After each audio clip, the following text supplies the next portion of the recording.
Three, two, one. Welcome Back. to Immersive. reactions. Hello, my Um, fellow lords and ladies.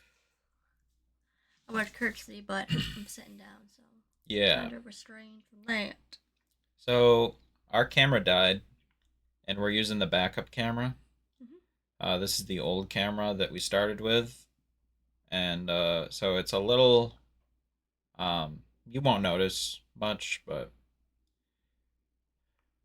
histories and lore, Patreon exclusive, members exclusive. Yeah. Um, we're gonna do some newer things this time. We're gonna watch histories and lore first, and then we're going to go into some behind the scenes, and we're going to take some comments from places that have asked me to talk about things, um, and some photographs.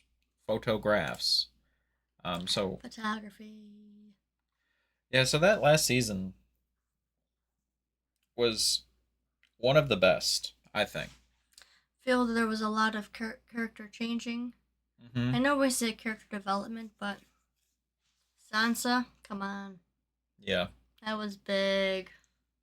Yeah, I have a separate video coming out for like our thoughts and stuff. So we're not going to like dwell on the actual physical what we saw too much. We're going to just jump into lore Mm-hmm. and that kind of stuff and go through a lot of that now.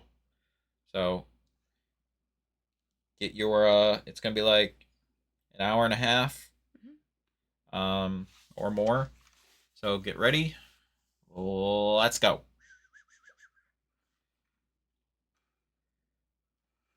So we have been doing um I have been doing the books, and I post for the YouTube people, I post it to a Google Drive because I can't post to YouTube that stuff, but on Patreon we have all of the book reading and my take on the book and comparing it to the show. So that's something you should check out. But before um that, I we're gonna go through some things that Maria has curated for us to watch, Thank you. and there's a few interesting things here. Obviously, the deleted scenes we're gonna do those, but there was an artist who, when the show was coming out, was doing art on each episode as it aired, Wow. and so they did like a art piece for each individual episode. And we're gonna go from season one all the way up to season four. Who passes this the The sentence? man who passes the sentence should swing the sword. Yes. Um, and so Hmm. that is the place where they executed Mm-hmm. the Men of the Night's Watch, and that's Ice, his sword, and it makes a lot of sense. There is a lot of that's like kind of where everything begins, and I'm trying to look for like the blood seeping through the earth, like kind of like tainting the earth, um, and obviously the sword and the Yeah. depiction of the place. It all starts here, um, and I have a feeling it's gonna be like a big loop. This whole show is gonna like loop back to that eventually. So it's a good starting point here. Oh, he ran, not not very fast. So this is um, showing Micah, the butcher's boy, being killed by Sandor Clegane. Mm-hmm. Um, and just like going into his mouth, like running away, going into his mouth, and the jaws snap shut. And yeah, that's there's a lot of like symbolism of that, like just being in the wrong place at the wrong time, or like just being at the whims of these very powerful people Mhm. who can just end your life at any point and like have no remorse and no care for it. Like they don't care at all. Dark wings, dark words. Oh, That's all those the faces in the trees. yeah. So episode 3, um episode 3, what exactly happened in episode 3? I think that's when he started to see the crow, because the three-eyed ravens are Oh, yeah. right. That's the first episode he sees there after his fall. Mhm. That's the first time he like opens his mind up to it. And I think that event of him falling kind of does like open his like mind up to the warging thing and specifically the three-eyed raven thing. Um, so it makes a lot of sense. Okay, he was John Aaron Squire. Mhm. Look how far he's come. Ironic, Yeah. because he gets killed by the mountain, and right after being something has happened to John Aaron, and he knew something, and it just so happens he was killed in a tournament, like accidentally, totally. Uh huh. Take him alive, kill his men. Oh, yeah. So Jamie Lannister, obviously the bleeding eye for uh Roderick Cassell's son, who gets Jamie Lannister stabs him through the eye, Oh yes. um, and and kills the rest of his men. So a bleeding eye is with Jamie Lannister in the yeah, makes a lot of That's a sense. great one. A crown for a king. This is where Viserys Yeah. gets Oh my god, the way executed it's by gold. molted, just. Yeah, very, very, very good. King Robert Baratheon murdered by a pig. So this shows Robert probably on a hunt. Mhm. Um,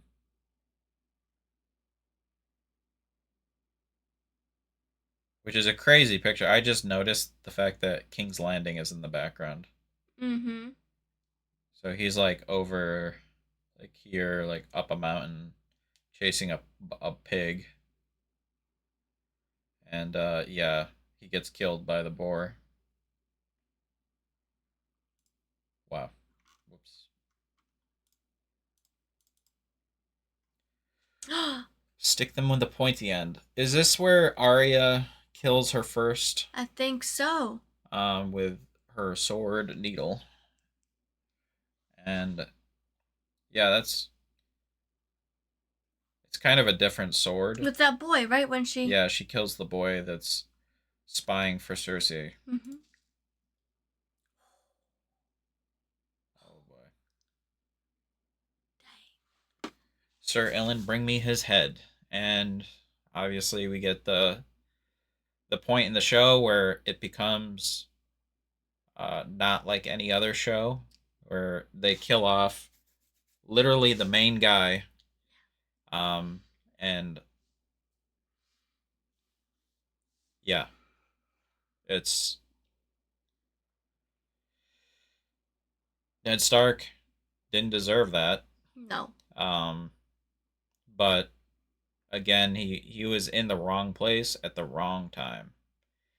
He decided to do this, but like he didn't know these people were going to be this evil. I think he just had a lack of imagination for how evil they could be.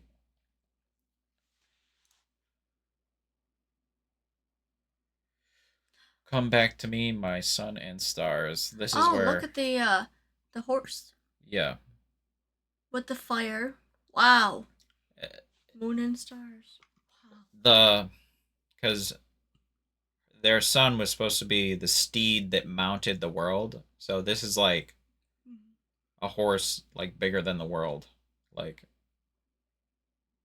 and yeah, she loses him and burns herself and like loses her child. So she's gone through a lot up until this point, like Mhm. so many different ways, and that Moon and Stars um, reference makes a lot of sense here. Sun and Stars. Did she say Sun and Stars? It was such a long time ago. I feel.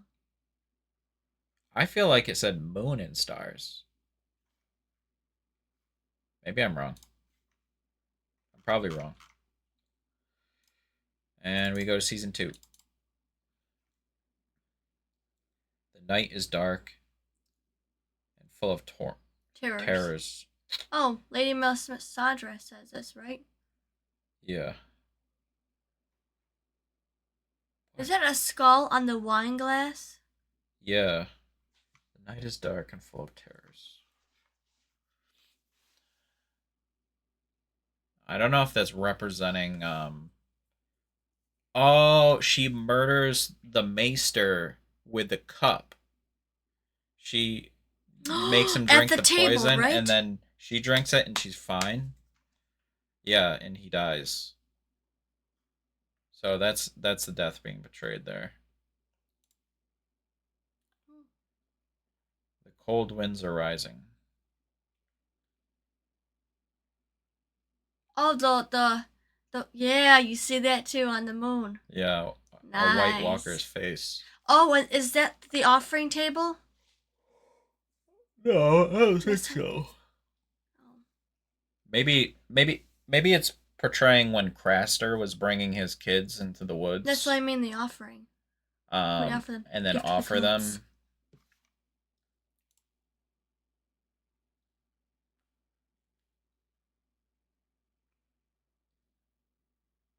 We are looking for a bastard. Oh, Oh, the guy who was protecting Arya yep. and the boy. The Men of the Night's Watch recruiter who They're goes to even running King's in the Landing. background. Where? The where his hand is, red hand is. They've been running. Oh, Look I at didn't even that. see that. Yeah, that makes a lot of sense. Uh, was his name Yoren or something? I remember that. Victories don't make you a conqueror. And obviously here is Tywin Lannister being skewered but in all directions by Rob Stark in his battles. He's just winning over and over, and just a bunch of dead Lannisters everywhere. Mhm. Um, yeah, and I think this episode Tyrion gets free too. Maybe.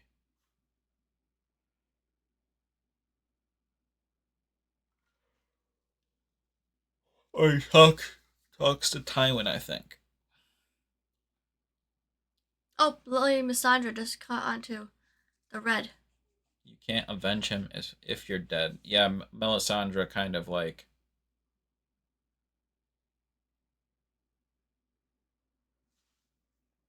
Now I this is wonder. like a exercise in what do you remember from each episode. You can't avenge him if you're dead.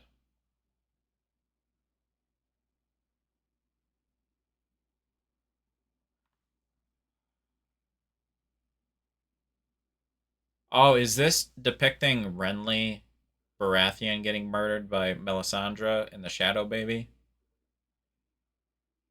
Would that explain why there's Because Renly's a the only puff of one that smoke? wore that crown of stag horns. Mm-hmm.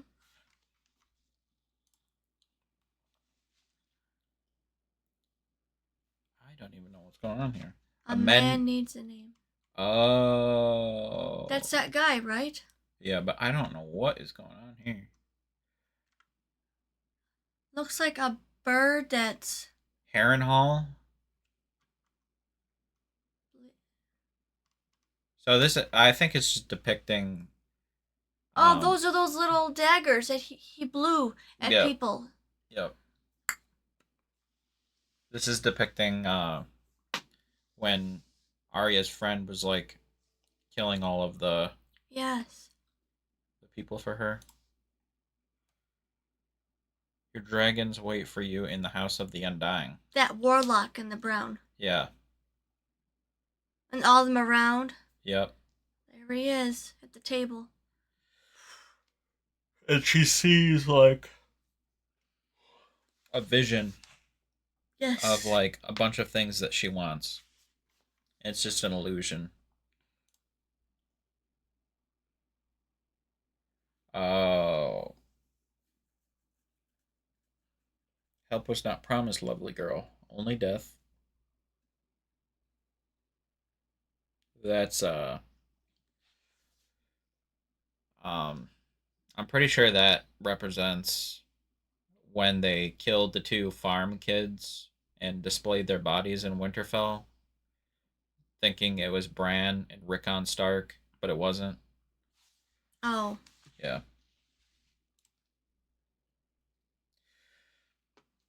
Those are brave men knocking at our door. Oh, is Let's this go the kill them. Battle of Blackwater? Yeah. You see the ships Yep. exploding in the. That's what my. Yep. That episode was crazy. Hmm. Just I love when like random like technology comes up and it's like comes into play. We really haven't heard Wildfire since then. Mm-hmm. Um, it's like only used to defend King's Landing.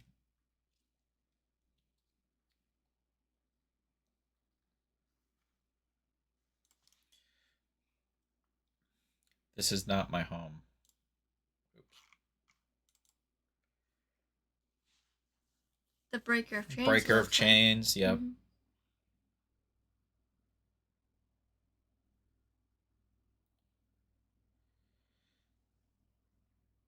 Yeah. So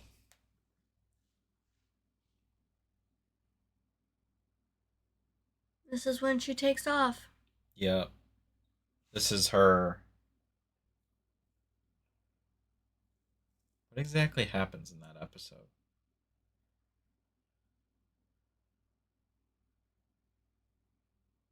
It's the last one.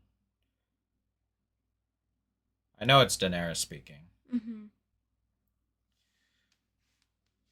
It's hard to know, but she frees all the. Yeah.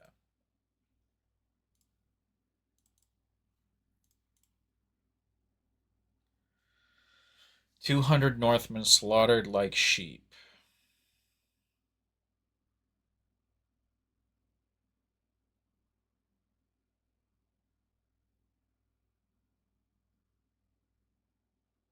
Oh, okay.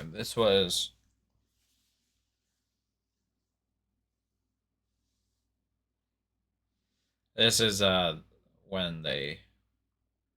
I believe this is like referring to when Theon um takes Winterfell and burns it down, or when the someone burns it down.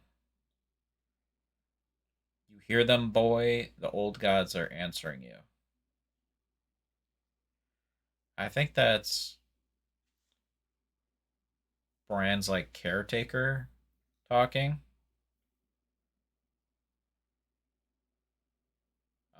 And this is the episode where we get. Isn't the episode where I'm not sure.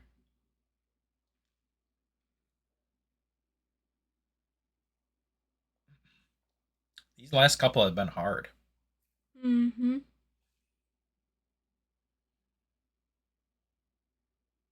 We had a comet. There was a comet that happened, but I I don't know feel if like it it was would have that episode. Stannis for some reason. Just the way Remember it the says red it. comet that went across the sky? Yeah. And they said it was a sign? I think that's like referring to that. Maybe. This is the always the artists. That's said by Mance Rayder to Jon Snow when they cut all that they organized like the dead horses into weird patterns on the ground. Yes.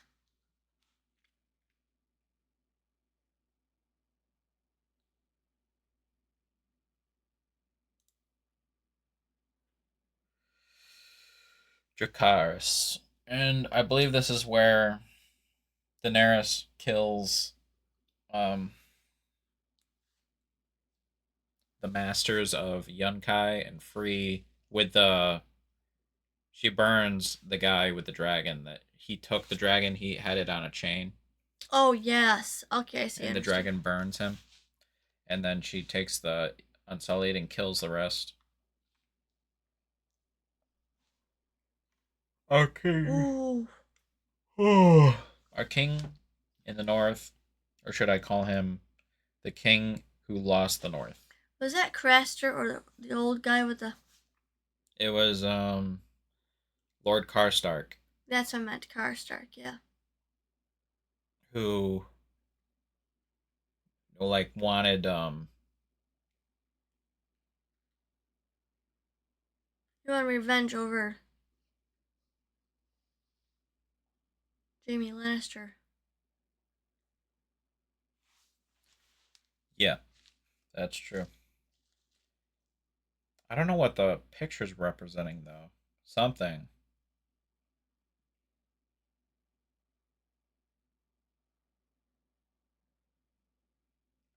I don't know what this is.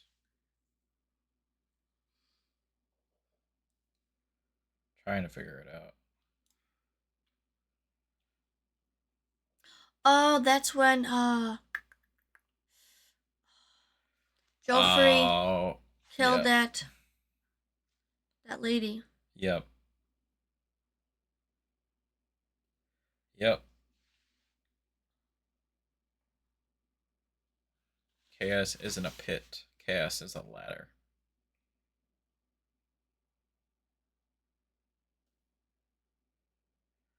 Yeah, using chaos to climb the ladder Hmm. because everyone else like can't. But you're sowing the chaos, so you're the only one that can control it. I feel like Lord Baelish said that.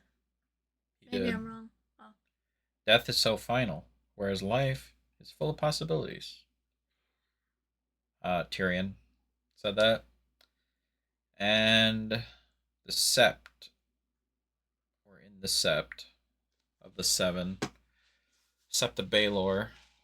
But what was happening in this episode? Episode wit what 7 was Tyrion getting married?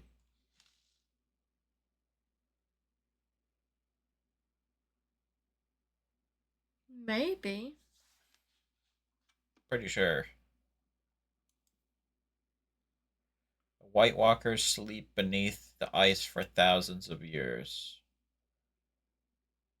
Yeah, there is something going on with like the magic returning. It's like triggering all of this stuff. That's the dagger that Sam used when the crows came Yep. in the snow. Okay. All the crows, and he uses the Dragon glass. dragon glass dagger. Whoops. The Lannisters send their regards. Yeah. Yes. Oh, that was Yeah. such a rough episode. Playing on the cello with the wolf and the lion on it, Mm-hmm. bleeding. The Reigns of Casimir was it called? Yeah. Mm-hmm. Oh my goodness. Even the cello was bleeding. I know. What?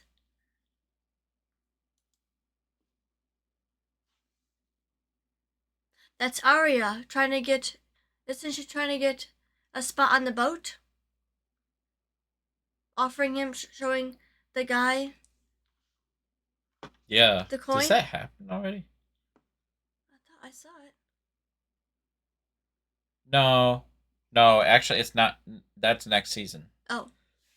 This is where she offers the coin to the person who was talking about killing Rob in the Oh, in the forest. campfire. Yeah. Okay. She's like, you can have Oh. this. And then she kills them all. Oh, because of blood in the hands. Valor Magulis. All men must die. I'm hungry. What don't you say about? Mm-hmm. And one last season.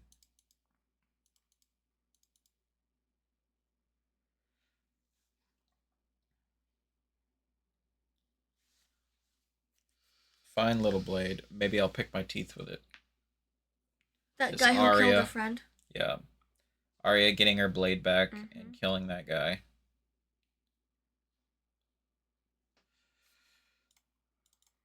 The list began. What good is an empty cup?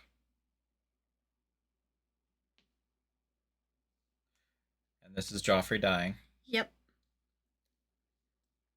You see how the cup is spilling out and has hands and it's strangling him. Yeah. That is the one of the best pictures. Because it was called the Strangler too. Yes. That's one of the best photos we got. Wow. And then Tyrion's little finners Literal. Yeah. trying to pick it up.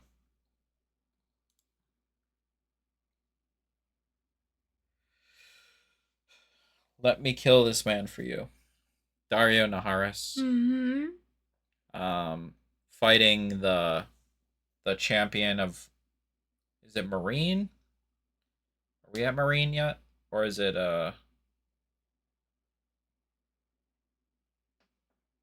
before Marine? But he kills the guy who's on horseback.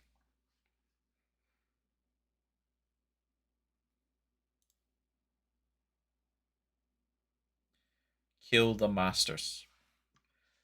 This is depicting the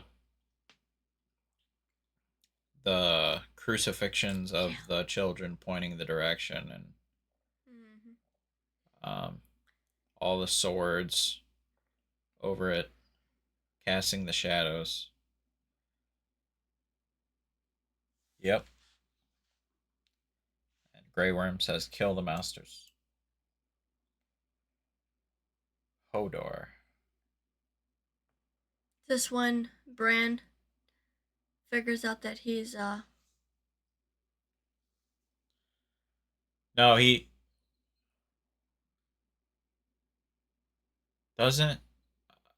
He wargs into Hodor, Mm-hmm. and then he kills one of the guards that took them.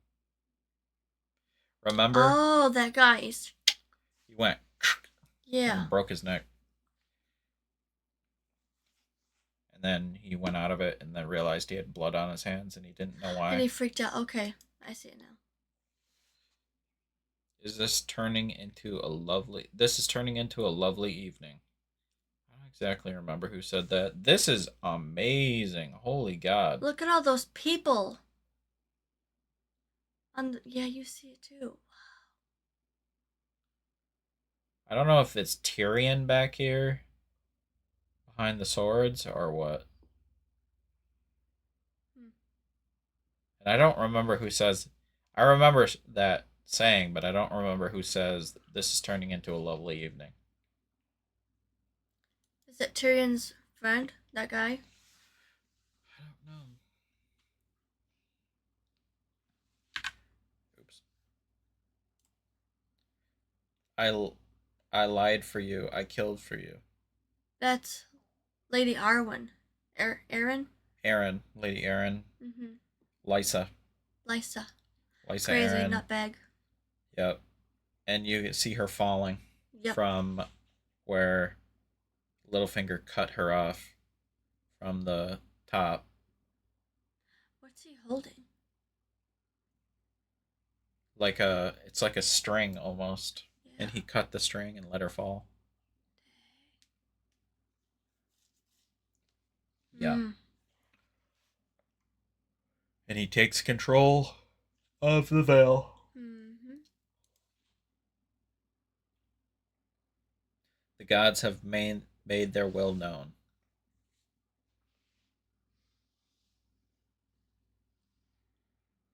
Is this a kraken? I don't remember said who said the gods have made their will known. Hmm.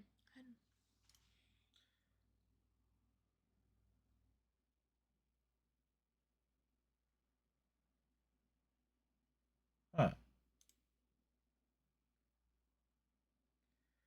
Oh, this is. The battle of Mm-hmm. the wall. I like how it's like depicted as fire, like falling in fire on the back. Look at the face. Her whole hair is the fire. Who? The face at the bottom left. That's a face. That's Oh.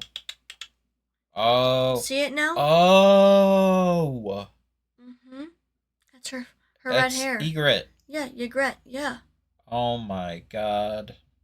Yes. And the arrow was right through her chest too. Wow. Wow. I picked up on that. Yeah, you did. Nice. Yes, you did. Oh. Oh. The. Look, what a power move! You Ugh. see Tyrion just standing over his father? Yeah. Holy crap! Oh my god.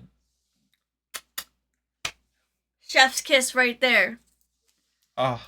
Dang! That's such a good. That's the best one. He got shot on the shitter. That's the best one. That's so good.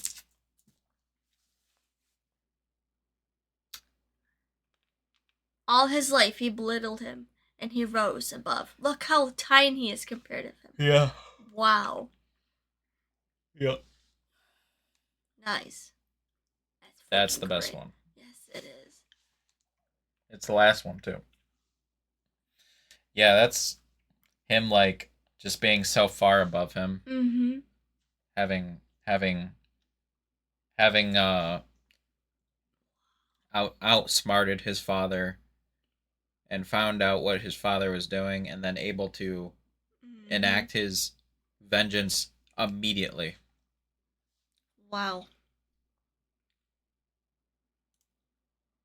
Amazing. Dang. Um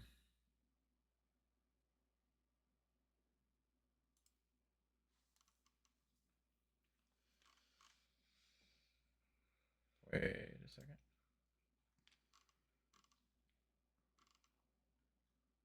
I'm on the wrong. One second.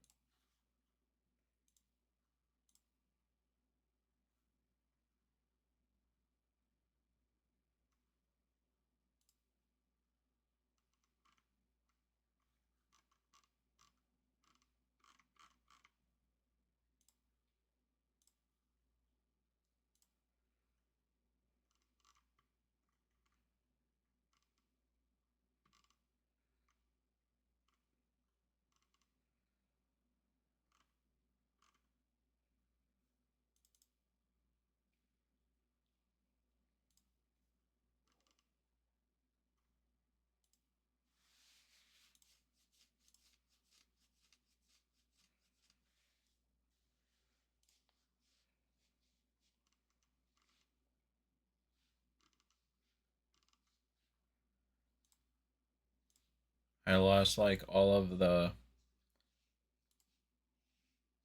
files where I just had.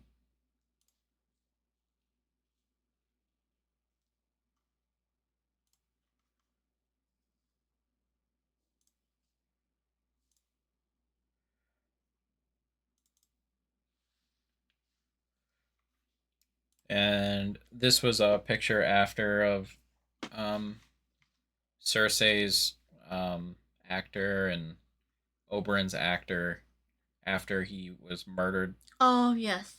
He got his eyes gouged out by some fingers. But we're gonna go into watching some deleted scenes, and then we're gonna get into histories and lore. All right. Okie dokies.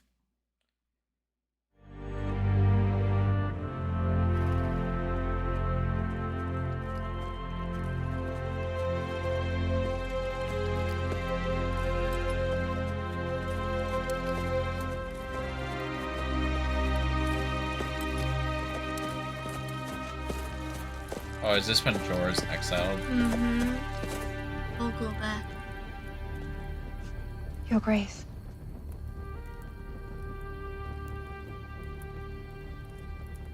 May I bring you something? To help you sleep.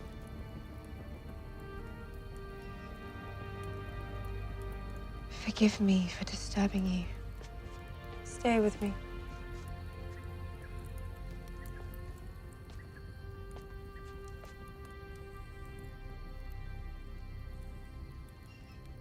Never betray me.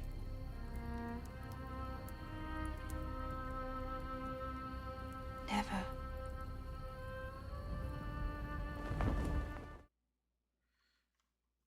Yeah. Daenerys like questioning everything around her now Mm-hmm. because their most trusted advisor didn't, and now we got Tyrion dismisses Shay.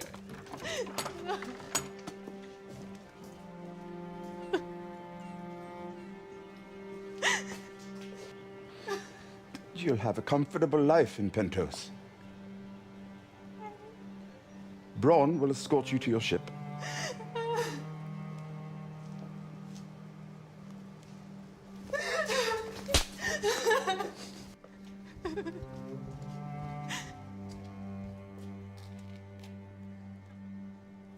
She just whacked him. Uh-huh.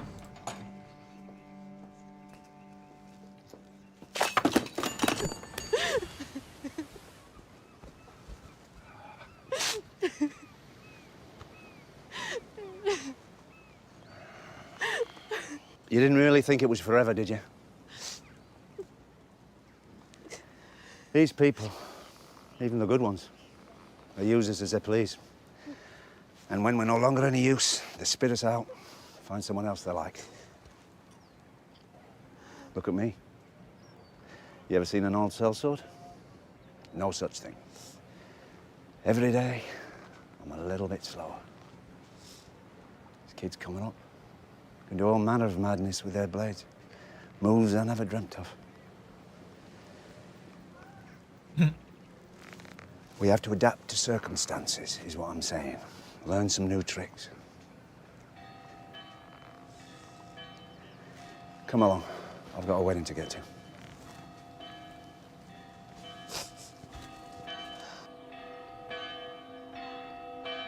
Wow.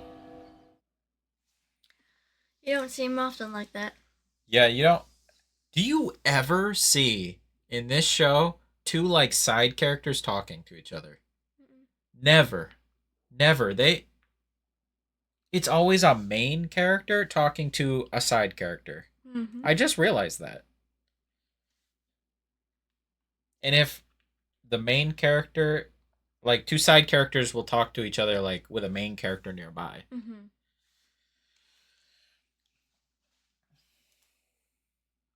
Though like they're almost main characters at that point. I think that was like them trying to like introduce that, but like Shay's leaving. So I don't know. They probably thought like what does this do for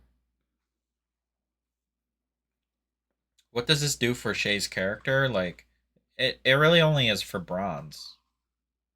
But Shay's like about to betray him. So like we don't need to like yeah. I'm gonna check to see if that was all. Um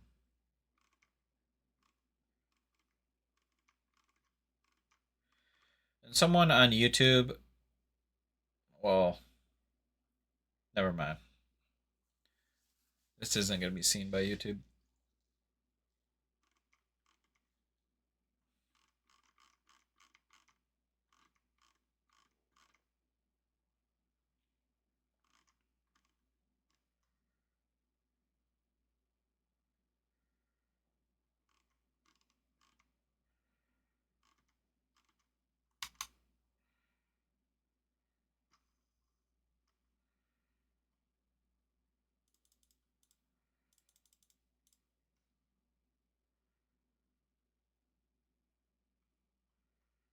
Yeah, that was it.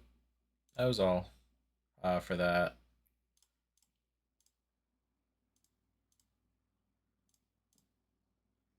Oh, right.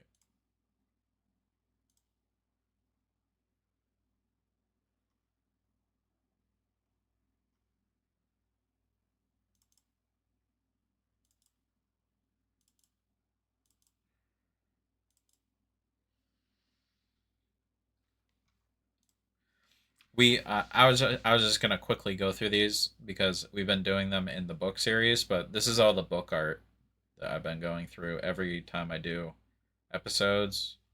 This is chapter one. That's the guy who got turned into a White Walker.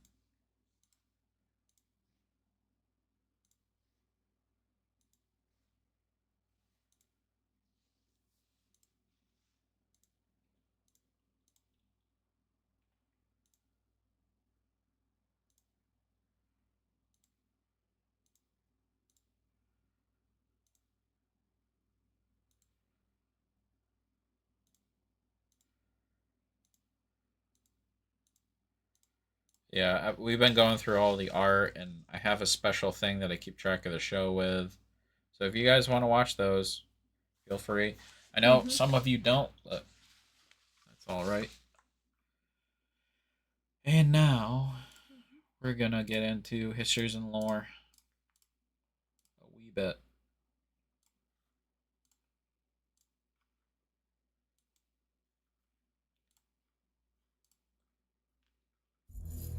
You can hear a maester coming long before you see him, thanks to the jangling chains he's forced to wear around his neck.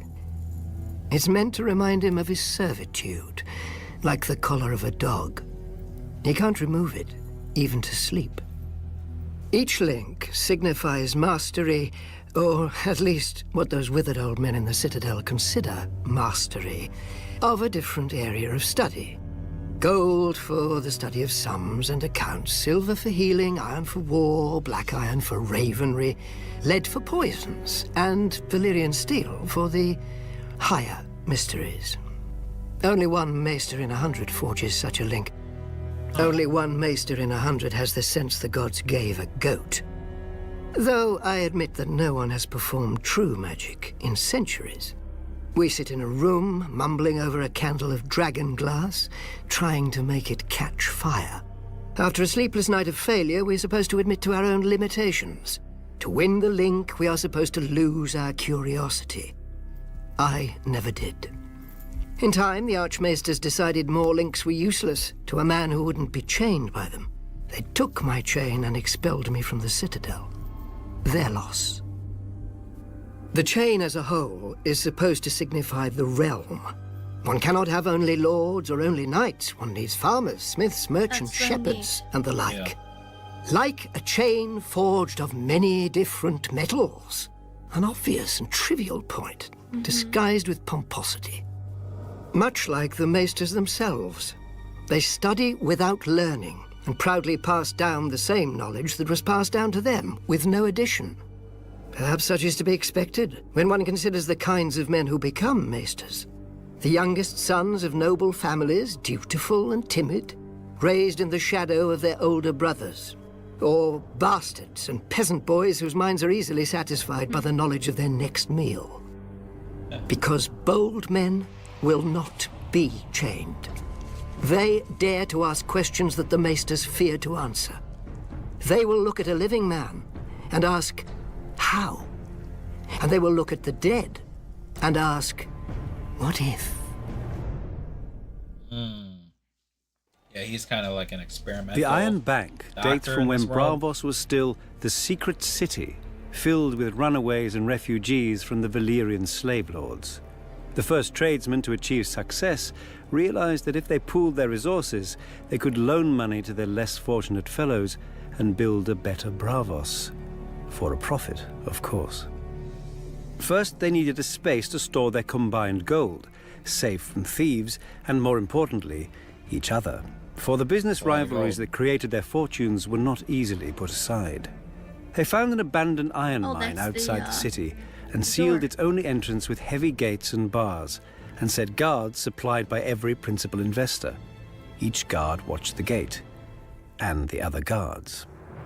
Over time, this distrust vanished as the investors gave up their other businesses and poured their energies into the new endeavor, now called the Iron Bank, after the mine.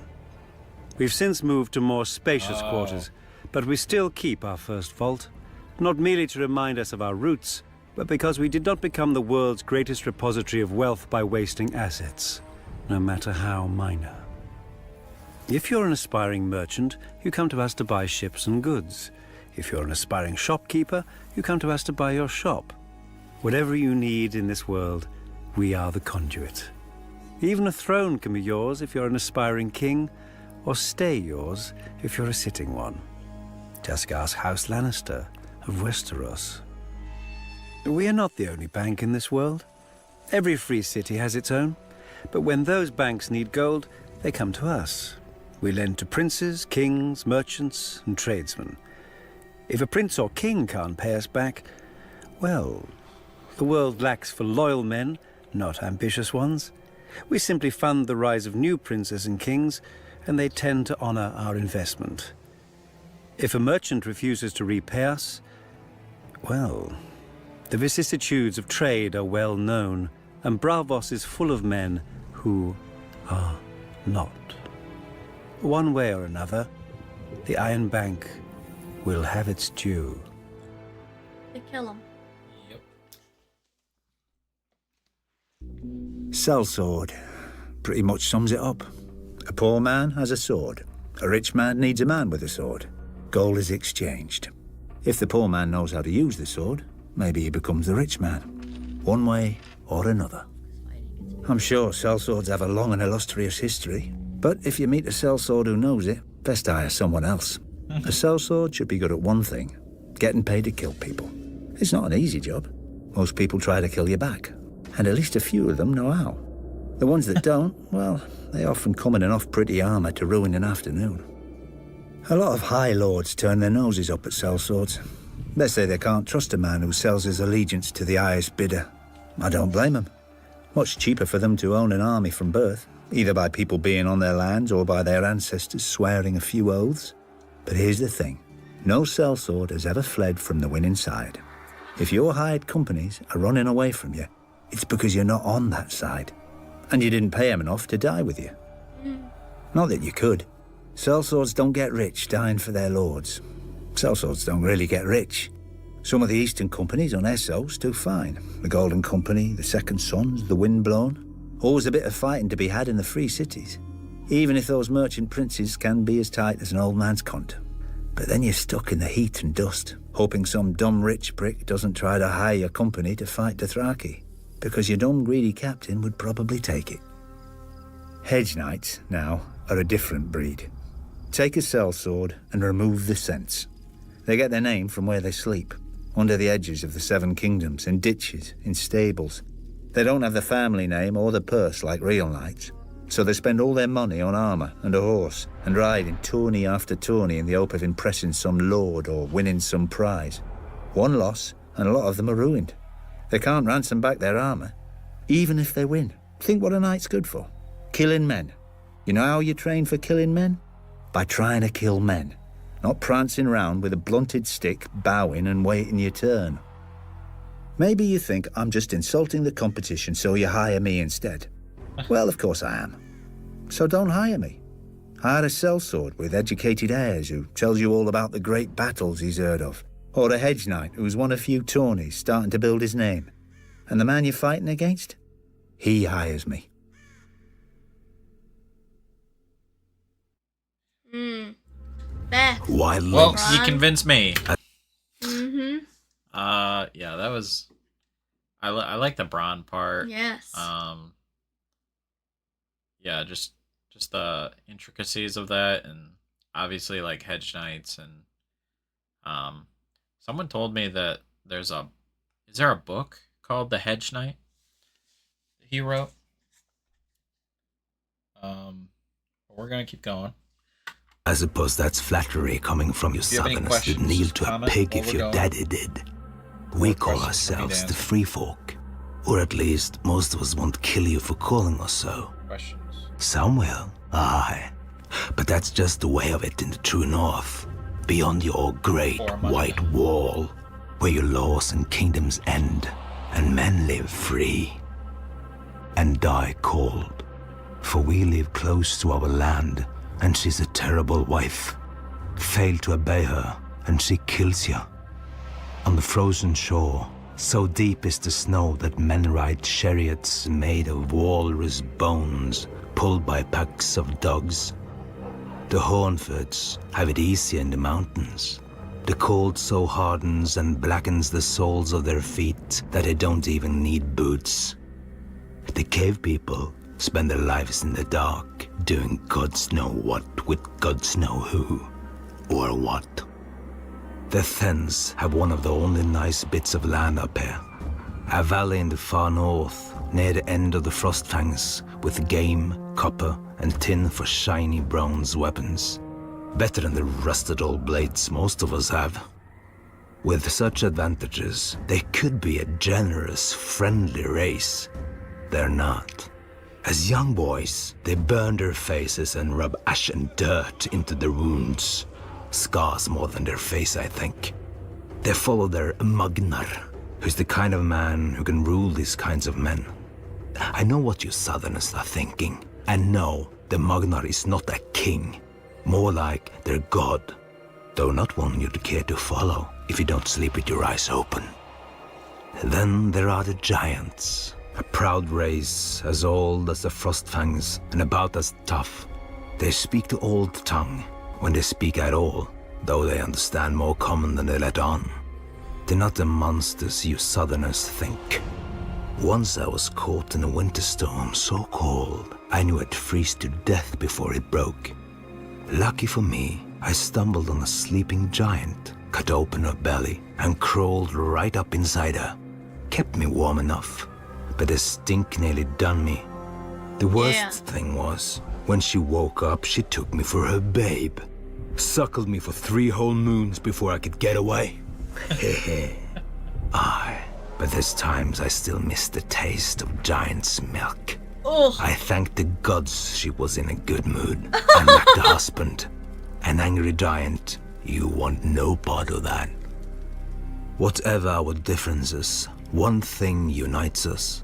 When we look south, we see hundreds of feet of ice piled high, manned by shivering crows in black cloaks.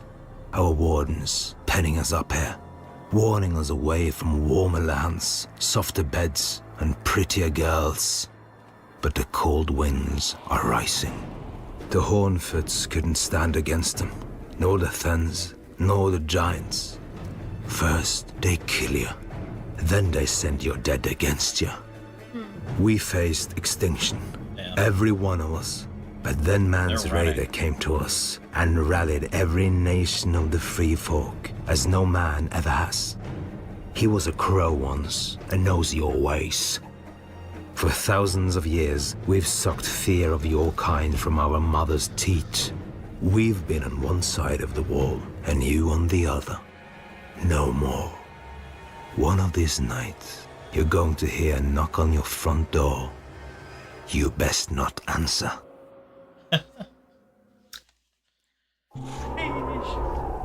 Nobody really knows how the wall was built.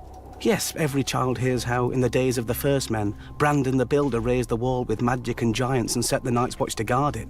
But nobody thought to write down the story until thousands of years later, and the Septons who did it weren't much for accuracy. I mean, they have knights bumbling around thousands of years before they were knights. Sorry, bad habit. But even if magic and giants built the wall, it's the Night's Watch who have held it. Our order of builders repairs the keeps and towers, digs tunnels, crushes stone for roads and footpaths, and clears away trees wherever the forest presses too close to the wall. Or at least they would, if they had the men, and the tools, and the time. Long ago, when the Night's Watch was at full strength, the builders would quarry blocks of ice from the frozen lake to the haunted forest, dragging them south on sledges to add to the wall. Now, it's all they can do to watch for cracks or signs of melt and make what repairs they can, without men, or tools, or time. The Order of Rangers is the fighting heart of the Night's Watch. They ride beyond the wall, fighting and trading with wildlings, surviving shadow cats and snow leopards. The Rangers are meant to scout out threats to the wall and return to report. And they did, back in the days when men could go north and come back alive. Now they just come back. The Order of Stewards keeps the Watch alive. We hunt and farm, tend the horses, milk the cows, gather firewood, cook the meals and bring supplies from the south. Not so heroic, I know, but since the Night's Watch doesn't starve or freeze, I guess we're the only order that still does everything it's supposed to. Without all of us guarding the wall together, well, it probably still wouldn't have ever fallen. Solid ice rising hundreds of feet into the air and running hundreds of miles to the sea. No army is smashing it anytime soon, which is why our enemies have never tried. Well, not directly. The brothers Gendel and Gorn, kings beyond the wall, went under the wall, through ancient caves buried deep in the earth. But on the way back they took a wrong turn and were lost in the darkness. People say that their children's children's children are still down there, looking for a way up, or for more food to find its way down. When our rangers found Arson Isaac's picking away at the wall, he was almost halfway through. The rangers decided not to disturb him and sealed the way behind him with ice and stone and snow. Some say if you press your ear flat to the wall, you can still hear Arson chipping away with his axe. 100 years ago, another king beyond the wall, Raymond Redbeard, realised the wall's size is both its greatest strength and its greatest weakness. He waited for our patrols to pass and then sent climbers to the now unguarded stretch of the wall. When they reached the top, they dropped ropes and ladders for thousands more wildlings to clamber up. The Night's Watch didn't even know his army had crossed until after the Starks and Umbers had cornered and destroyed him. And that was 100 years ago, when the Watch had many more men than now. Lucky for the Night's Watch, the wall isn't without its own defences. Besides being incredibly tall and thick, the wall is also treacherous. Many times a patrol will find the broken corpses of wildlings who've tried to climb the wall, only for a piece of it to break off mid-climb, or to have their hold slip as the sun melted the ice just enough. When the light strikes the wall just right, it can even look like it's weeping. 1,000 years ago, the Night's Watch could have lined up shoulder to shoulder along the wall, all the way from Eastwatch by the Sea to the Shadow Tower, to meet Mance Rayder and his army. But now, Mance isn't bothering to find tunnels under the wall or climb over it. He was a sworn brother once. He knows that the glory of the Night's Watch is behind us. Mance is going to try what no man ever has. Yeah. He's going to come through the wall. One day, I hope Maesters write stories about how we beat him back. Because if we don't, there may not be any more stories to write. That's very true. Oh my goodness. From the East Coast. Yeah. These are so good.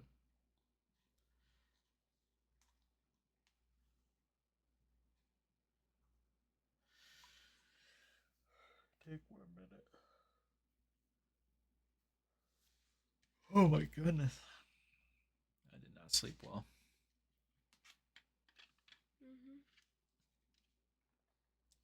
Hopefully I will tonight. Paul.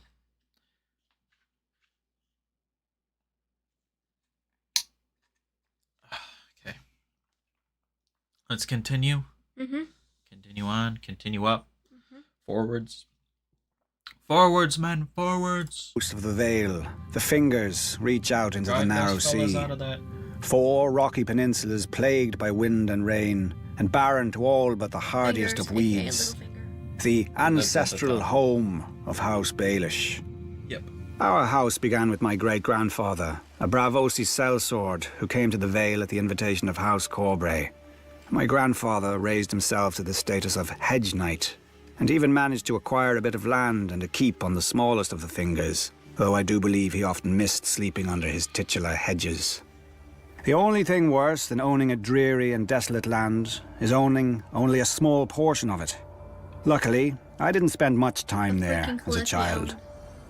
During the War of the Ninepenny Kings, a cheap name for a cheap cause, where other men fought for the king, my father fought to befriend Hoster Tully, Lord Paramount of the Trident and head of one of the oldest and greatest houses in Westeros. Thanks to my father's heroic efforts, Lord Hoster agreed to foster me at Riverrun with his own children. Until then, my whole world had been a small tower on the gull-stained rocks of the Fingers.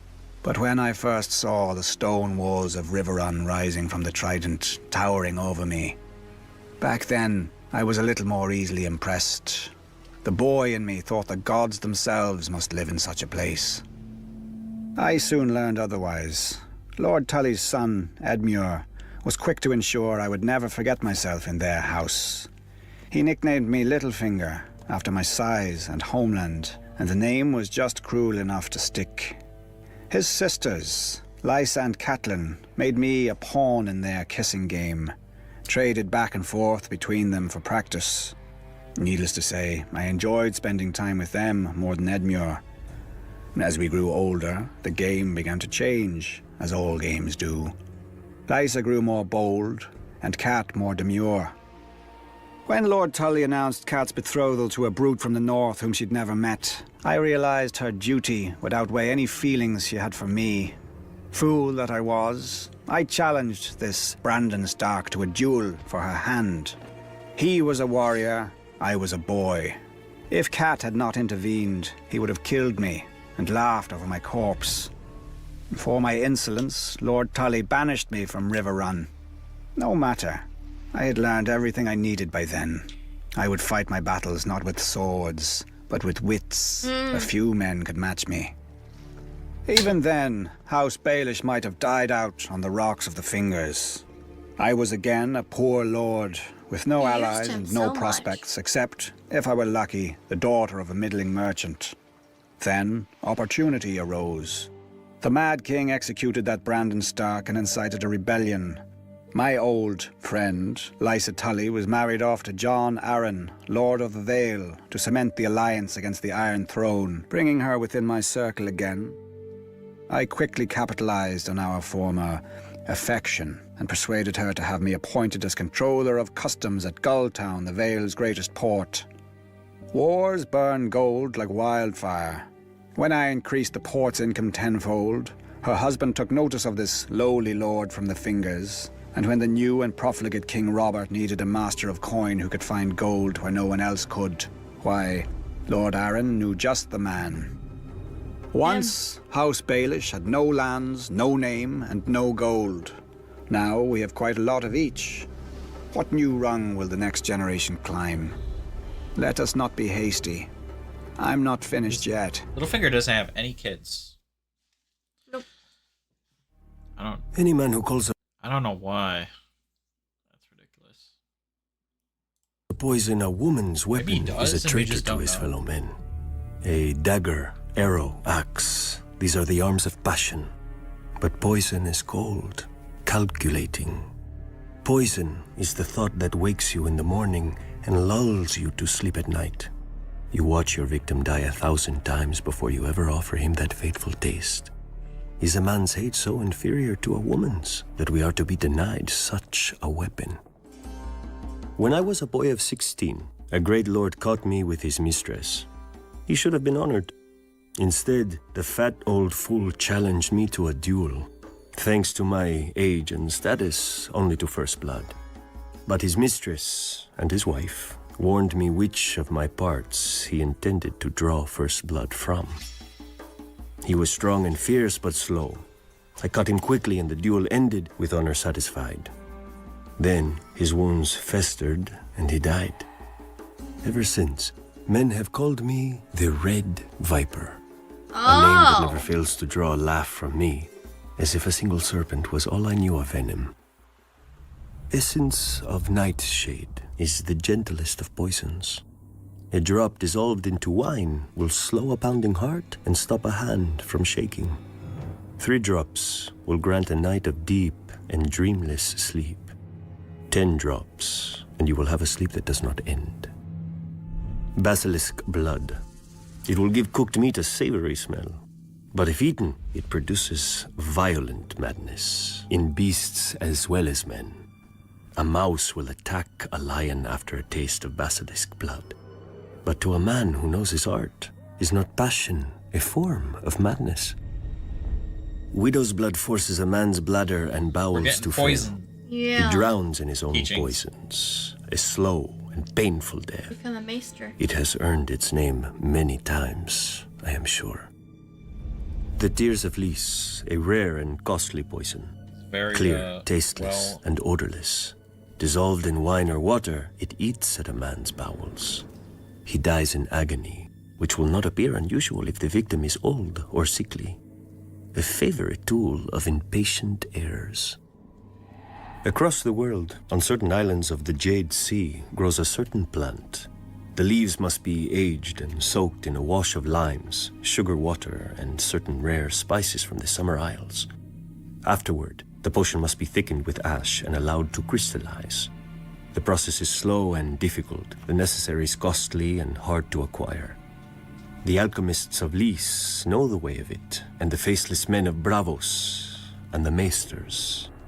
Dissolved in wine, it makes the muscles of a man's throat clench tighter than any fist. A victim's face turns as purple as the little crystal seed from which his death was grown.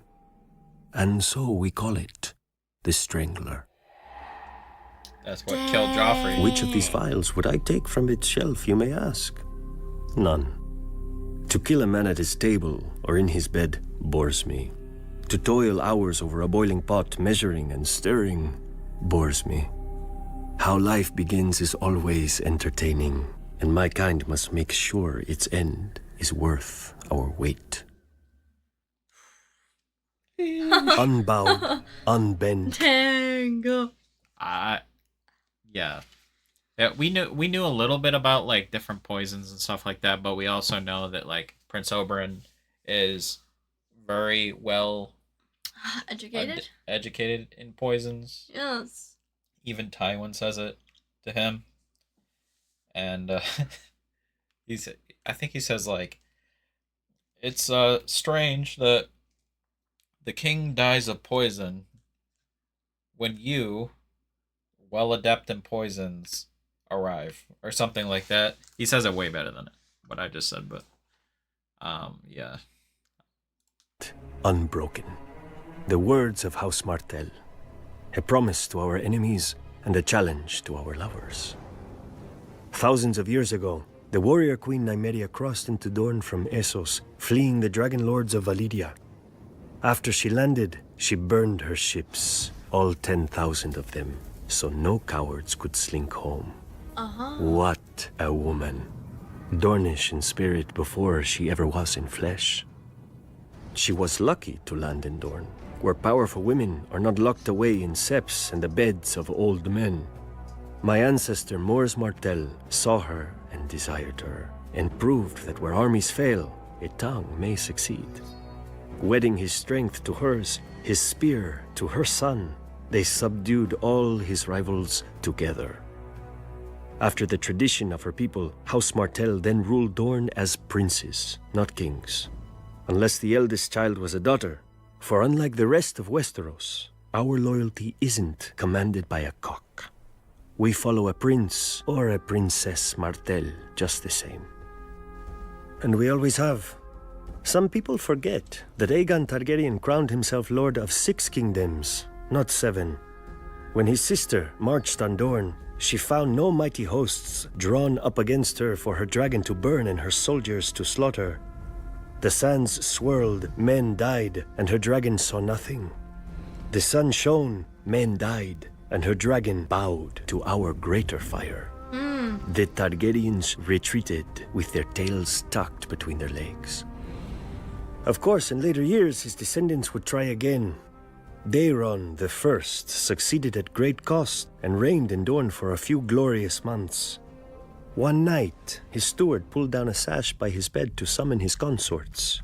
Instead, the canopy split open and 100 red scorpions fell on him. He was a Tyrell. You would think he would be used to getting stung. Within a fortnight, House Martell again ruled a free Dorne.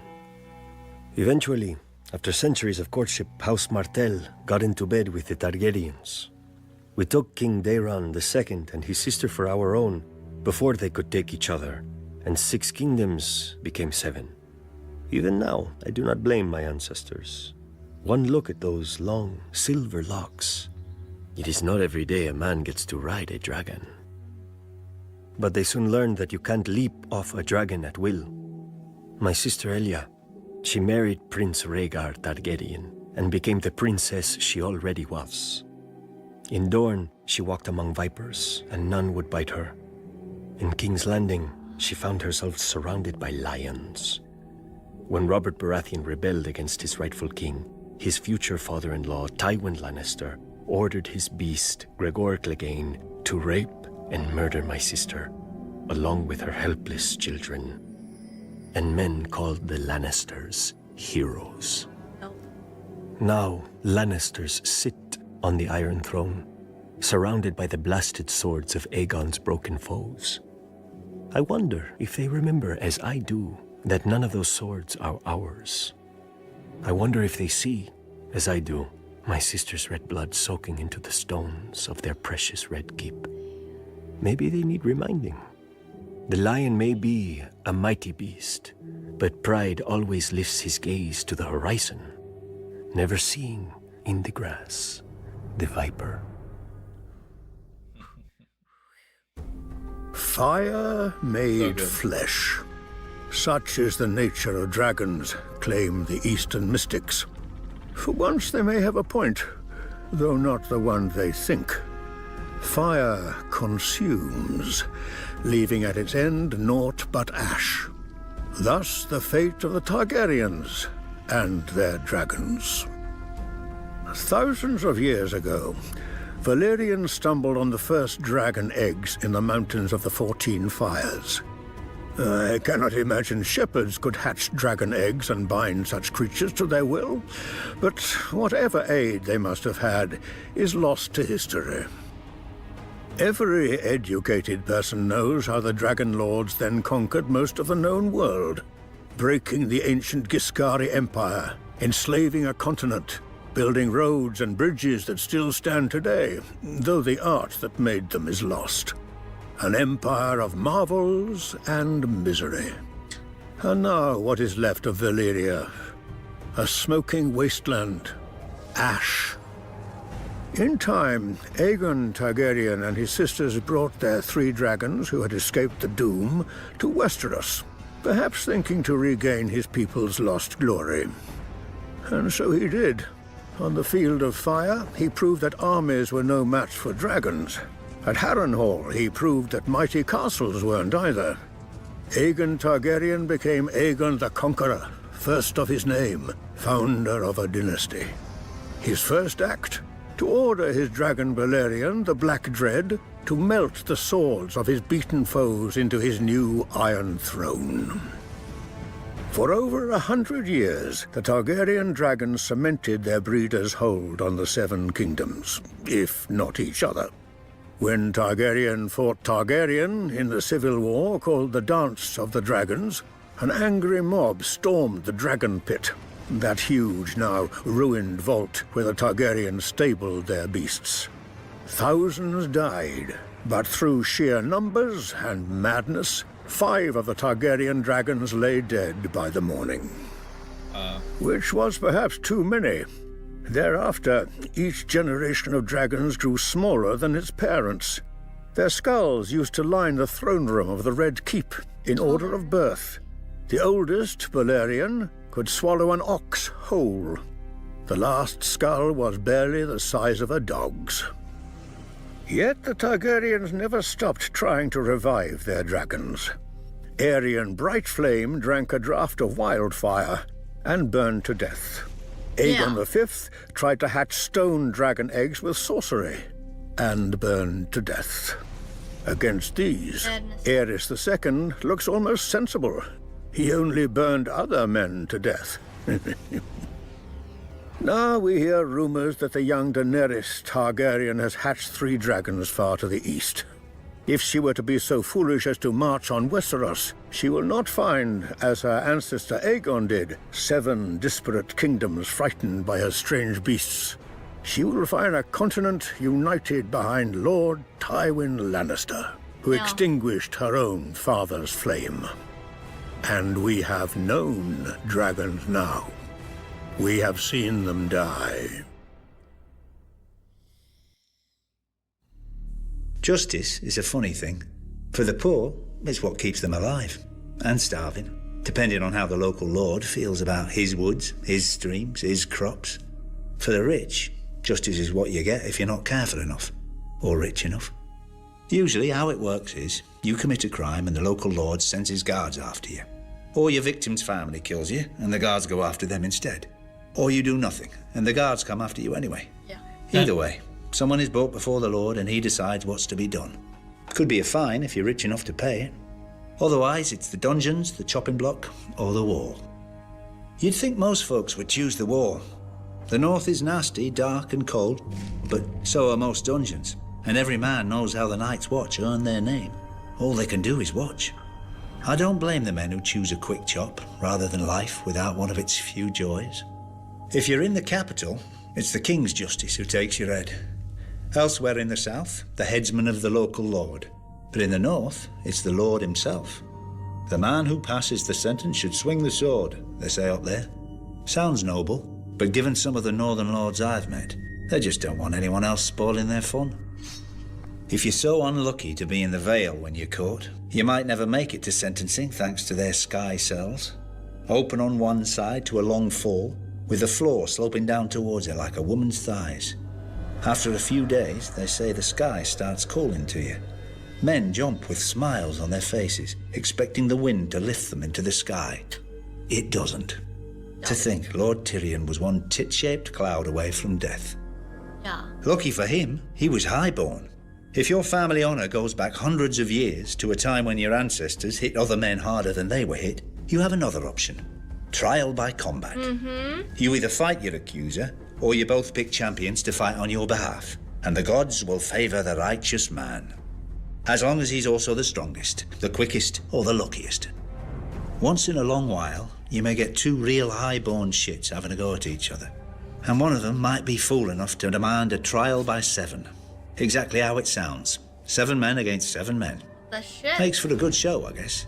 But any man who's been in battle knows that the more men involved, the less skill needed, the more chance of accidents. Just ask that Targaryen prince who got his head staved in by his brother all those years ago. And all for some hedge knight. If you ever find yourself arrested in the 7 kingdoms, just remember that justice is up to the judge. Beg him for forgiveness, or pay him for it, or ask to be allowed to take the black. But remember that he doesn't have to let you. There are plenty of lords out there who think arms and heads are great decorations for their spikes. The Septons claim that justice is of the gods. Nice of them to keep it up there to themselves. Iron chainmail and steel plate. You need to go take a break. Right back.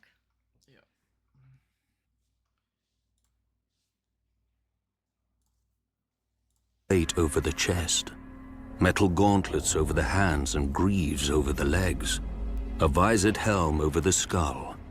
A knight in full armor can shrug off swords, spears, and axes, but Valyrian steel slices through his protections like so much cloth. As advanced as iron is from bronze, so is Valyrian steel from ordinary steel. Lighter yet stronger, and nothing holds an edge like it. If you take a whetstone to a Valyrian blade, you'll need another whetstone, and maybe another hand to hold it. Nobody knows how the Valyrians forge their steel. Less than a handful of smiths can now even reshape it. The process, like so much of their civilization, was lost in the Doom. Many claim they wove magic spells into the molten metal and blasted it with dragonfire. When you see a Valyrian blade, smoky and dark as if drinking in the sun, and rippling with 1,000 folds, you may not scoff so loudly. The Valyrian steel that exists now is all there will ever be. Some survives in the citadel with the maester's chains, where a link of Valyrian steel signifies study of the higher mysteries, whatever those are. Some drifts through the world as prize daggers and jewelry for rich merchants. I've even seen a Dothraki arakh. But much more of Valyrian steel lives on in the great houses of Westeros as their most treasured possession. A sword passed down from father to son for generations. Ice of House Stark. Heartsbane of House Tarly. Lady Forlorn of House Corbray. But even precious treasures can be lost. Aegon Targaryen's Blackfyre and Visenya's dark sister disappeared in Daemon Blackfyre's rebellion. A foolish king of the Rock took House Lannister's Brightroar to Valyria, and neither blade nor man was seen again. And then there are the swords that are not lost, but lose their owners. For 5 centuries, Longclaw was the pride of House Mormont, my house. Even penniless and in great debt, I chose to sell men rather than the sword. And when my shame became known and I fled Bear Island for the east, I left it behind for my father, to hold it for a worthier heir. Valyrian steel is a wonder of the world, sharper than wits, truer than men, rarer than virtue. But even its edge cannot cut so deeply as a son's failure, nor its value match that of redemption. It's crazy that House Mormont has a Valyrian steel sword. Sex. A simple... It's definitely, like, way more, like, you'd think, like, the major houses would have them, or try to get them, but it's, like, kind of, like, random. Maybe their houses had more power in the past, you know? Word for a simple act. And so, of course, men complicate it. A child born to a wife is a gift from the gods. A child born to a mistress or an obedient serving girl is a bastard, unworthy of its father's name.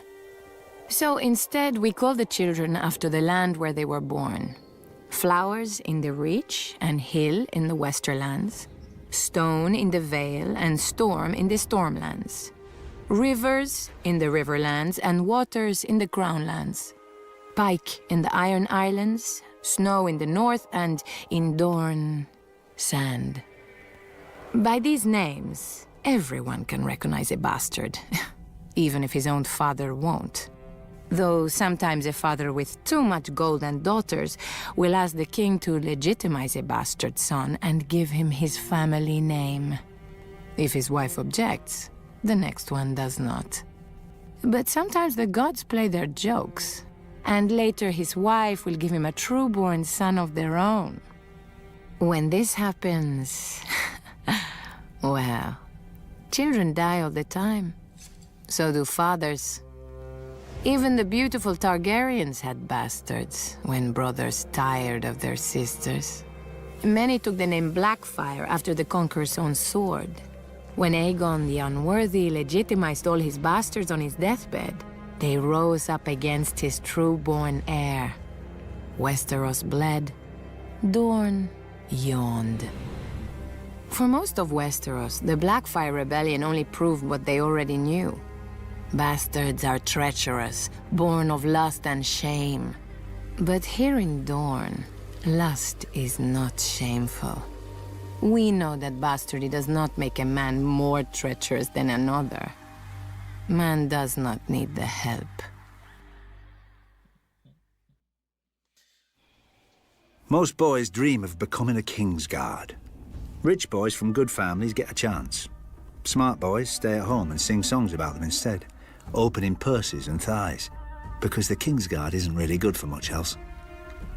There was one Kingsguard, I forgot the bastard's name, who swore an oath to his dying Targaryen king to crown his daughter after him. The very night that king died, this Kingsguard crowned the king's son instead. When an old man on the small council dared to protest, this honourable knight opened his throat. Bastard died in the very civil war he started, along with the old king's son, daughter, and most of their dragons. And the Kingsguard? All that duty and honour? and not enough brains to figure out which Targaryen to give it to. Twin brothers even ended up on opposite sides, died with tears on their cheeks as they cut each other down. I suppose I should think that's tragic, but stupid men do stupid things every day, and nobody cries over them. Prince Aemon, the Dragon Knight, may be the most famous Kingsguard who ever lived. How did he die? Defending Aegon the Unworthy from the brothers of a man whom Aegon fed to his dogs. The man's crime? Sleeping with one of the many mistresses Aegon wasn't using. And the man was one of Aegon's own Kingsguard. Arthur Dane, Gerald Hightower. Sure, if half the stories about them are true, they could swing a sword better than most. Makes their lives even more of a waste. Bodyguards to the maddest king the Seven Kingdoms ever saw. Watching their king burn men alive. Standing guard as their king raped his queen. Hiding the Stark girl that Prince Rhaegar stole away. Causing a war that toppled their king. And all this without any gold or women to show for it. Stupid buggers. The only one with any sense was Jaime Lannister. When his father stormed the city, he put a sword through the Mad King's back rather than die gloriously at his post. He's still here. They're not. Even if the Kingsguard are the greatest knights in the realm, knights are just asses in armour, riding whatever horse their daddies gave them. Putting on a white cloak doesn't make a man smarter or bolder. It's just a pretty little curtain. Behind it is the same pile of shit. God damn, Bron. Ron, jeez. Yeah, so we've heard quite a bit about these different characters like Arthur Dane and just in passing. But like I didn't know what they did, like who they were, what they did and stuff. So yeah.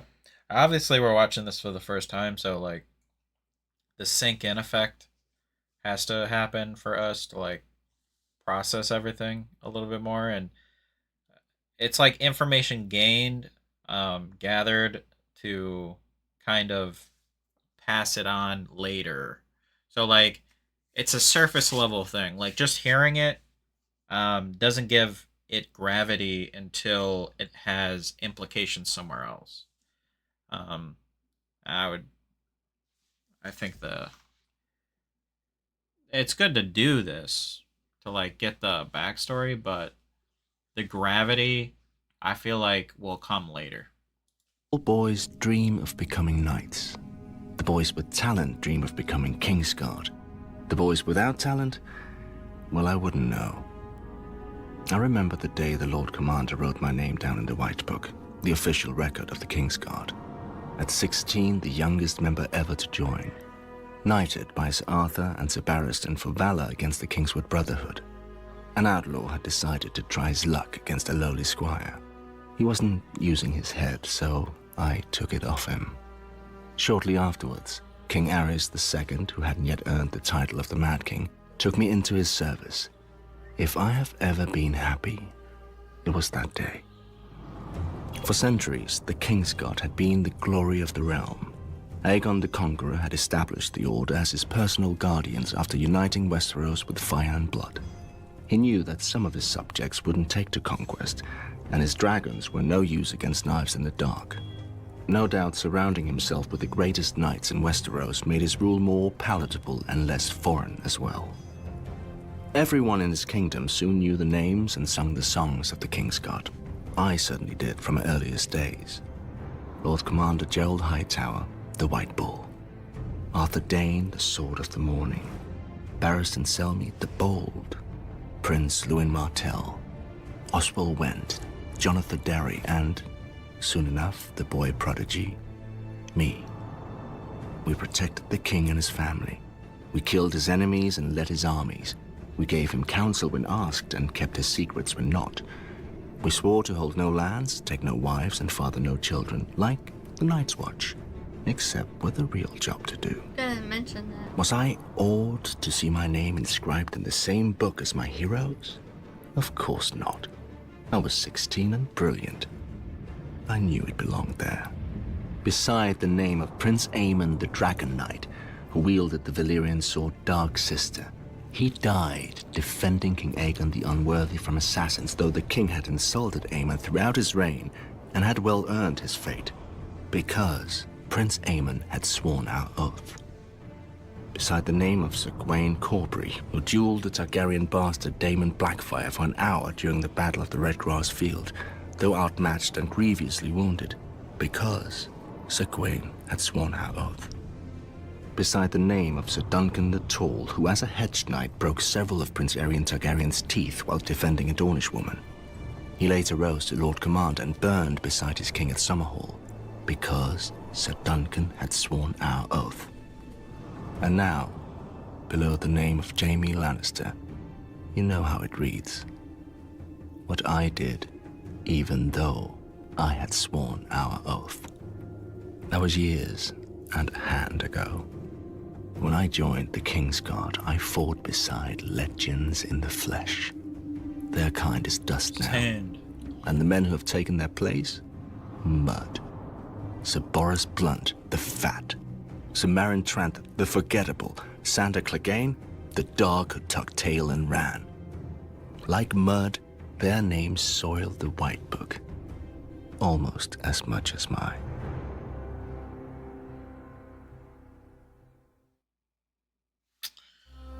Twice, the Targaryens tried to conquer Dorne with soldiers. Twice, they failed. Only when the Dragon Kings came bearing husbands and wives did my ancestors relent and agree to join their 7 kingdoms. House Martell could have waged war until the end of days. But how could we resist a peace we could take to bed? For centuries, the Iron Throne had no more loyal ally than the princes of Dorne. Since we had never fallen to them, we kept our ancestral title. Perhaps this is what drew Rhaegar Targaryen to us. His royal parents had not produced a sister for him to wed, so he had to look elsewhere for a princess.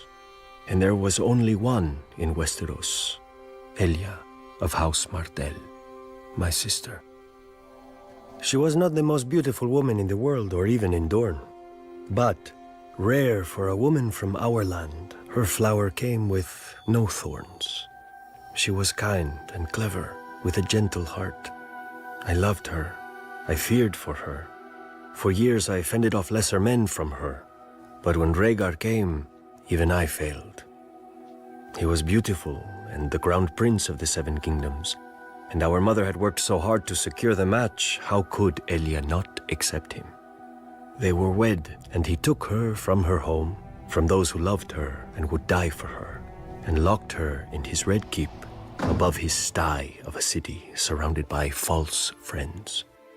She bore him a daughter and a son, though each almost cost her her life. Elia loved Rhaegar. She obeyed him, and he chose to steal away Lyanna Stark, a pale northern girl whose veins ran with ice like all her people.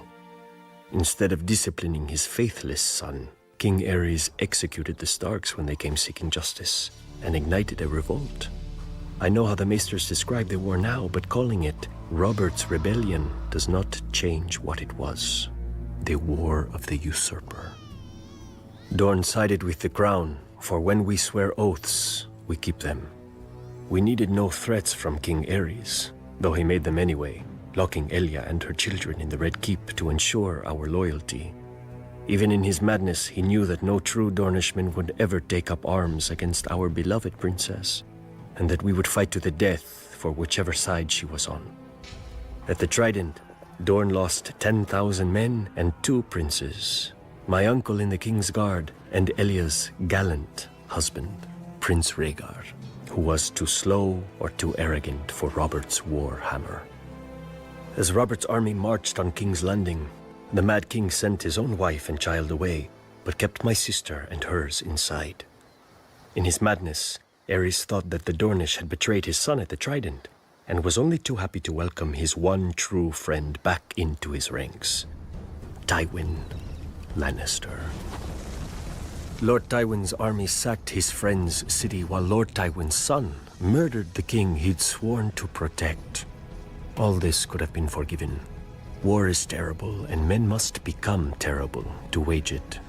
But the Lannisters knew that as long as my sister and her children, Prince Rhaegar's heirs, lived, no usurper could safely sit the throne.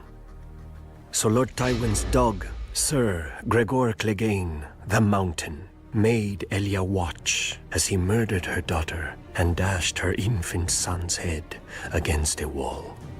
Then, with her baby's blood still on his hands, he raped my sister and murdered her.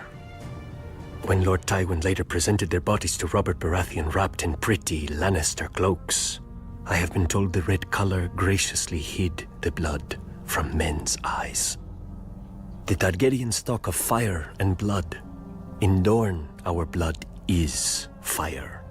If Robert Baratheon had dared set foot in Dorne during his reign, he would have lost the foot.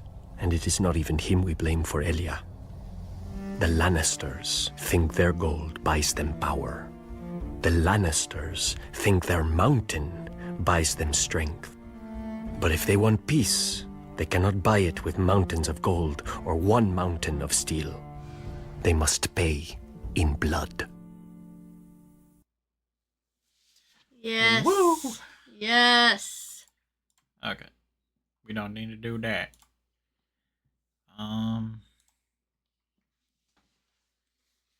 There was a lot there. I feel like I'm like least prepared for it.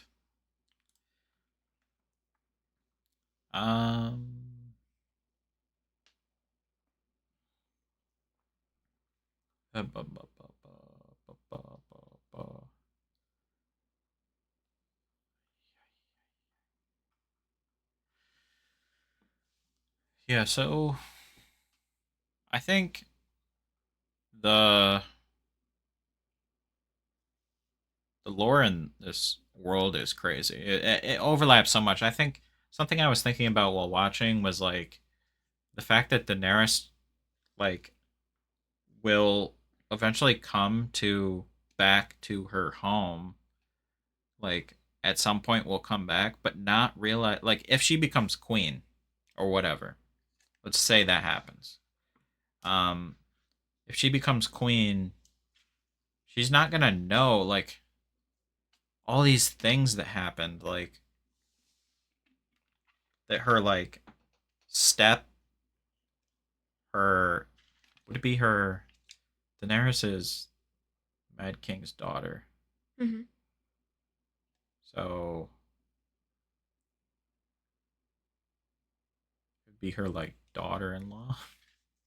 It was Elia Martell, right? Yeah.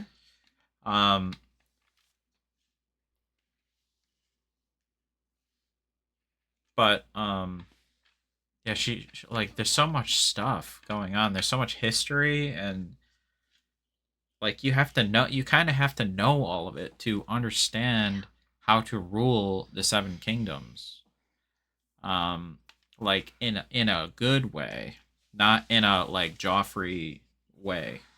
And it's just there's so much there. It's hard to like. She'll probably learn that stuff eventually. Like if she would, like if she were to become queen, she probably would like learn it. But yeah. Any parts that stick out to you? I mean, besides what I've already said about him, him knowing so much about the poisons and things. Yeah. I like that. I like the Bronn parts. Bronn, oh yeah. He's great. When he talks about it, breaks it down. Yeah, that's definitely, I have to sit on this info.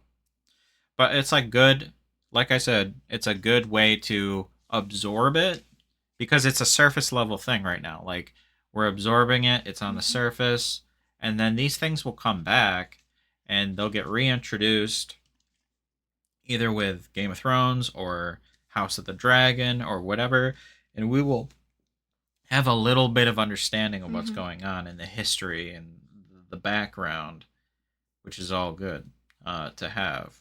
I don't think like this spoils anything for us.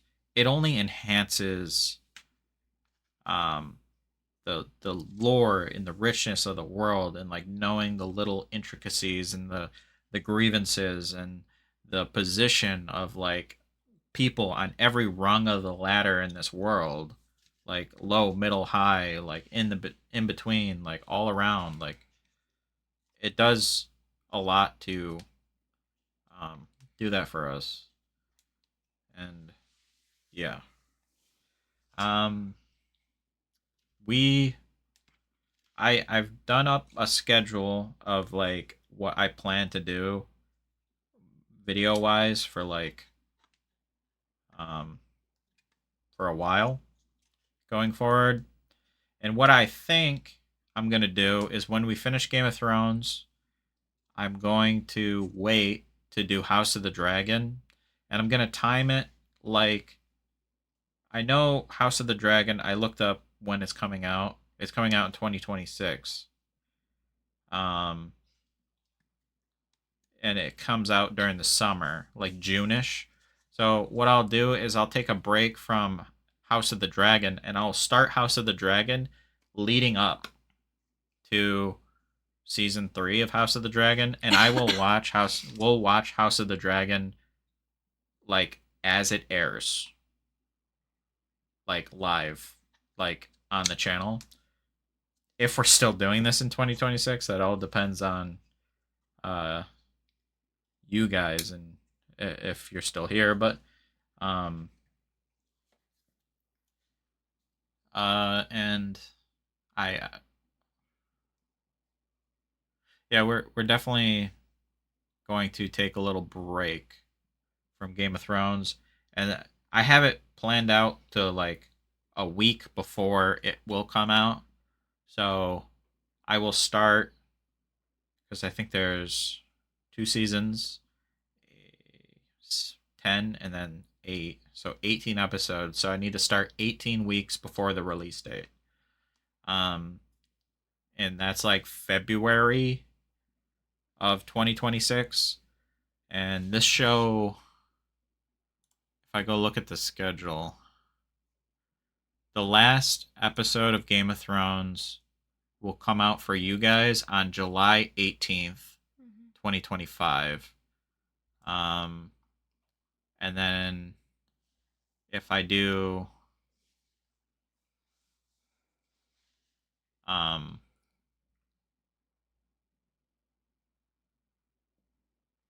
like House of the Dragon, I'll probably end by like June 7th of 2026. And then start it before then on February 8th of 2026. And then we'll be right caught up. We can do some other things in between. So it'll be like when's Game of Thrones end? July 18th, 2025. So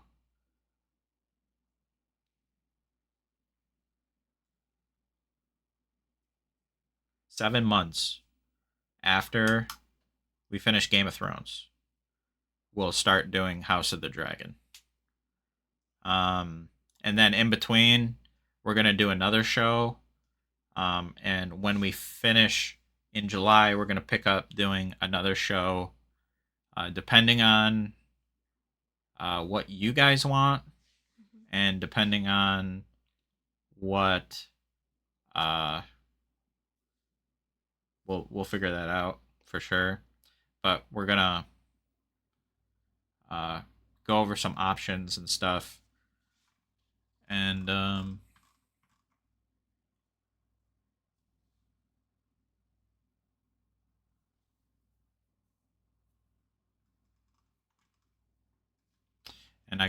been writing down some movies I have planned to do.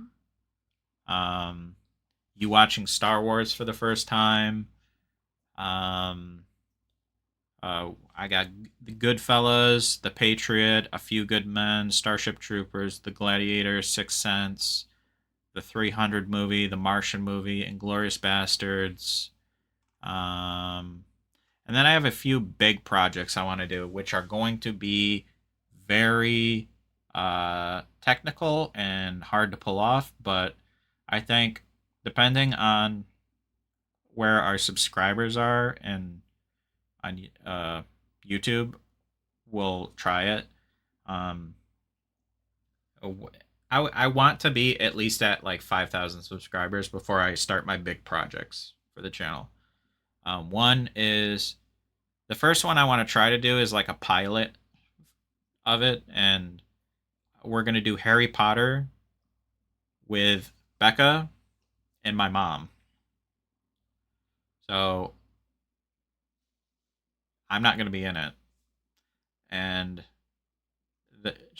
Becca's gonna try to convert my mom to fantasy, and depending on how that goes, I'm planning on doing Game of Thrones with my father, at some point. And now convincing them to do this is not going to be easy. But Game of Thrones with my dad, because my dad hasn't seen it, and I tell him, like, since I started watching it, like, it's pretty good. And he's like, yeah, I just don't have time. And I kind of just want to see if I can get him to do it. And then, as a final, like, big project I have planned, Lord of the Rings with my mom. And I feel like I need to do Harry Potter with my mom first to kind of like warm her up to doing this stuff, because Lord of the Rings is a big deal. Like, I can't mess that up. I can't start with that. So I understand that. And then we're gonna do Star Wars with. Like, I love Harry Potter, but Lord of the Rings trumps. Yeah. Bye. Yeah. You're moving out of picture. Gotta get back in here. There's not much. Well, Screw's in here. We got some room.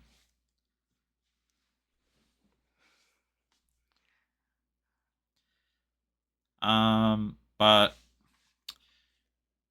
we'll go look at some movies. I put up a poll the other day on Patreon about movies. We had some of you saw it. We had a watch party for season 3. Now those videos are really only for the lowest tier of our Patreon, the $3 tier, which is currently on sale, 50% off. No one's done it. We don't. That doesn't really matter, but I give out all of my season, like, YouTube cuts. I cut them all together into like a 10-hour thing, because I personally like putting on a thing and forgetting about it and kind of just like putting it in the background and doing other things. And so that's what this is. And it's for like people who don't want to pay, who don't want to watch ads on YouTube. And that's the kind of the point, is it's every episode not cut up. You know how on YouTube I like cut the breakdown off and put different things, and like Histories and Lore is a different thing and the different episodes. This is all one. So it's just one video, 10 hours long, of the entire season. And you can watch it at your own pace, no ads. And I think that's a fair price, like $3.50 for an entire season. To watch along with us and like get the YouTube cut edit where everything's kind of sped up a little bit so you can get through the season quicker than watching like a full uncut thing. And I like offering different options for you guys. I also took that just in case like my YouTube channel gets like deleted for any reason. I can get that file from Patreon and re-download it and cut it all up again and then re-upload them again as a video. So I kind of doing it to like archive the YouTube stuff as well as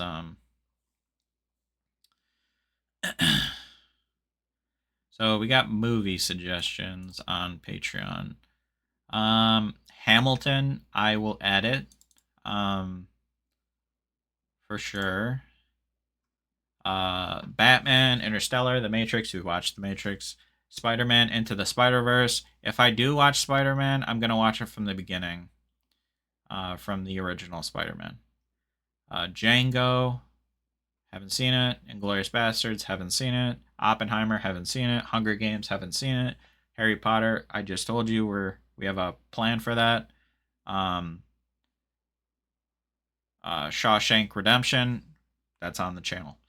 Assuming you've seen some of these, yes. Some of our, The Matrix is on the channel and on Patreon. And Shawshank Redemption is on the channel and on Patreon. Can we do Interstellar too or no?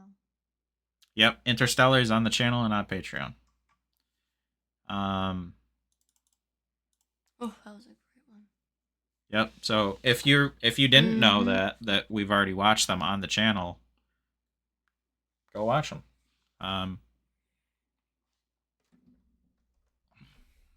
We're like leaning forwards and the cameras are dying, but Unforgiven 1992. I will put it on the list. And so I'm taking all your suggestions, and we're gonna have a series of polls where we poll like 3 options, and the best of that option will move on, and then we will put the best options together and we'll vote, and then we'll put the best options together and vote. And I'm gonna use all of the ones that I have written down, and I want to do a movie like every. Here, I'll just get off this page. I want to do a movie like every 2 months to come out, 2 or 3 months. So at least 6 movies a year, 6 to 4. Yeah, 6 to 4 movies a year. And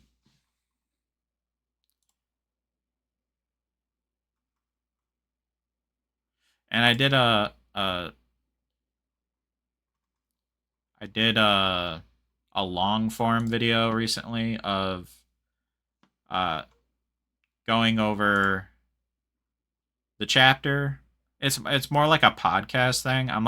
I'm experimenting with things, see if I can't do different types of things. And like give my thoughts and opinions on everything you guys got going on with big, small, little things. What's going on with the channel, filling you in with that. What's going on with me, filling you with that. And kind of just doing what I want to do. Now, that's just what I'm going to do. But, yeah. It definitely, like, my idea isn't just about doing reactions. It's being, like, kind of immersed, like, into things. And that can come from conversations, that can come from watching like Histories and Lore, that can come from just talking with people and like seeing what people say. And that's the whole point, is to get really deep into it and get stuck into it. And I feel like rushing through things kind of ruins that. It makes it more about the process, the grind of like getting subscribers and that kind of thing, which it will happen eventually, but it's not what this channel is about. It's really not. It's about the journey.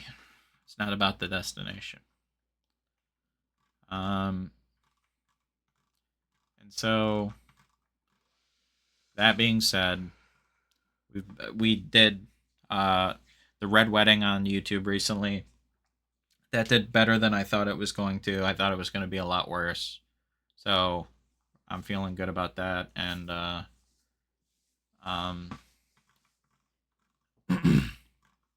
and we did the Dune movie recently. That's on Patreon.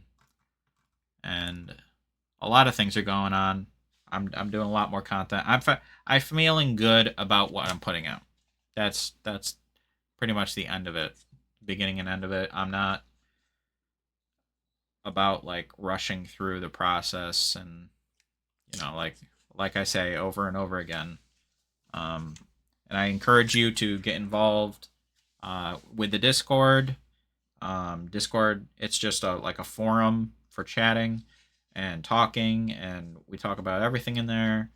And from the book stuff, the show stuff, movies, everything. And anything to add? You've pretty much covered every single bit. I hope so. All right, guys. Thank you For watching. Immersive Reactions. Until next time.